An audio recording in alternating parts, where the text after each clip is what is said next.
Joining us now, former federal prosecutor Richard Convertino and Arnold Reed. Thank you both so much for joining us. Thank you. So to get right into it, do you believe that they should go after the school district criminally? No, absolutely not.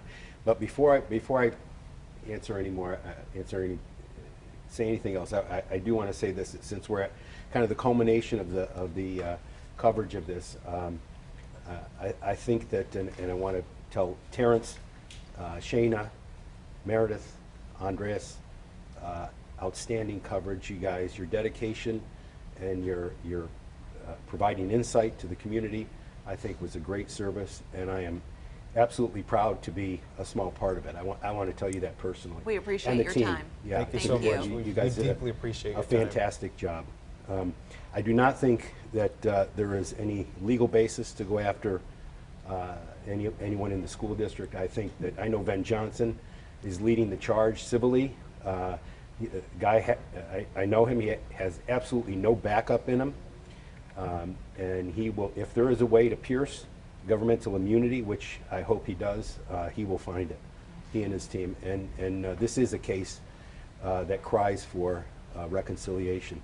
Yeah, Arnold, there was so much that we saw in terms of the evidence that came out against those parents. Just hearing all of that and the fact that there is a fight that continues, what are your thoughts there? Well, going back to the issue of going after the school, we have to remember that principals, administrators, high-level officials like that, they enjoy absolute immunity. They are beyond suit unless it's for what we call a statutory violation. When you're talking about suing them, you're suing them in what we call tort law. So unless the law changes, that's not going to happen, right? You can't sue them. Not even teachers unless you can prove something called gross negligence, and that's an intentional standard. Is it right to try it? Maybe. Based on some of the testimony that we've heard and analyzed, I think some of the people could be vulnerable, possibly to civil litigation, if you could get over the gross negligence. Particularly one of those counselors, I believe his name is Mr. Hopkins. Arguably, he had knowledge, he had notice, he was right there, he held the backpack. He's the one that said, I didn't have reasonable suspicion. So all those things, when you combine them under the totality of the circumstances, if there was going to be a lawsuit successfully, there's sound bites where I think it could get traction, but the law doesn't allow for it. In this particular case, to say this was the trial of the century in Michigan is the understatement. 16 to 1. One witness for the prosecution. One witness. I didn't understand, watching the testimony, why the defense called Mr. Crumbley's sister. She didn't add anything to his defense. What this case was about, and I think my colleague will agree, who had access to the gun, accountability, what could have been preventable. Jury saw this clearly as more than missed opportunities. They saw this as willful neglect of your duty as a parent. And the prosecution, witness by witness by witness, laid that out. And it was hard for the defense. The defense was one or two legs down from the beginning of the case. She's a good lawyer. She tried. She didn't put her client on the witness stand. It's always Tuesday morning quarterbacking. But jurors believe that guilty people don't testify. So the prosecution rolled it out. One defense witness, you're not going to win like that. It's a fait accompli. It was academic. Now, do you think with everything said, is it negligent to the fact that the counselor held the bag and there was a weapon in the bag? Was that then just protecting the shooter's rights to privacy, or is that being negligent? Well, the reasoning he had for not going into the bag was he said that he didn't have what's termed under the law reasonable suspicion, which is a standard of proof, a burden of proof that has to be met prior to a school official going into something like the bag itself. He said that was absent. He said that he was there, EJAC was his name. He said that he was there only for the purpose of discipline, and there was no disciplinary reason for him to take any action. That's why he didn't.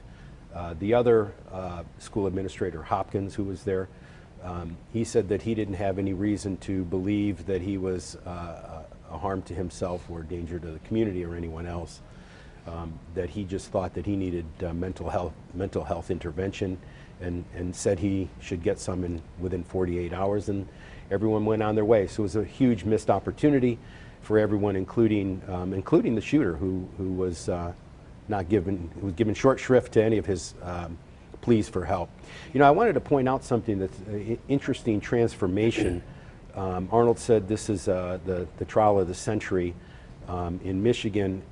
There's a unique set of circumstances that are kind of washing over the country right now, and that's a transformation of power, prosecutorial power, from the federal government to states and local prosecutors. You see that in Atlanta with the Fulton County prosecutor actually charging the former president of the United States in a multi-count RICO conspiracy.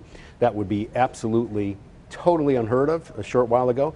You see the local prosecutor in New York County in Manhattan, Alvin Bragg, charging the president of the United States. Again, totally unheard of.